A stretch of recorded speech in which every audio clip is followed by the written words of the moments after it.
ఎమ్మెల్సీగా నాగబాబు గారు ఆయన జగన్మోహన్ రెడ్డి గారి గురించి మాట్లాడుతున్నాడు. జగన్మోహన్ రెడ్డి గారు కామెడియన్ అంట.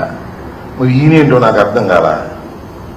అయ్యా, నువ్వు, మీ అన్న, మీ తమ్ముడు ముగ్గురు రాజకీయాల్లోకి వచ్చారు.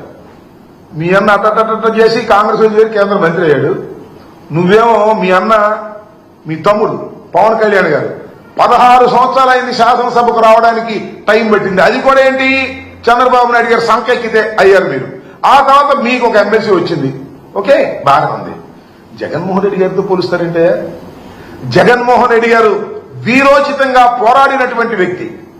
జగన్మోహన్ రెడ్డి గారు ఢిల్లీ కోటని పగలగొట్టినటువంటి వ్యక్తి. పార్టీ పెట్టిన 10 సంవత్సరాలకే శాసనసభ్యుడిగా కాదు ముఖ్యమంత్రిగా అయి ఈ రాష్ట్రాన్ని 5 సంవత్సరాలు పరిపాలించినటువంటి వ్యక్తి.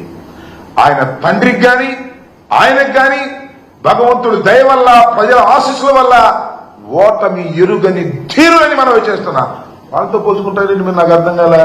మీరేదో ఇంకో మాట అన్నాడండి ఎవరు ఒక ఆయన, జగన్మోహన్ రెడ్డి గారంట రాజశేఖర రెడ్డి గారు కొడుకు కాకపోతే ఏమయ్యేవాడు, ముఖ్యమంత్రి అయ్యేవాడు అంటున్నాడు. నాకు తెలియగలుగుతానండి, చిరంజీవి గారు తమ్ముడు కాబట్టి మీరేంటి మీ పరిస్థితి?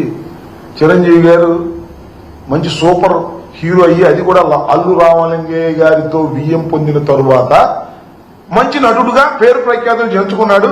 ఆ తర్వాత మీరిద్దరు కూడా ఆయన పేరు పట్టుకుని ముందుకెళ్లారు.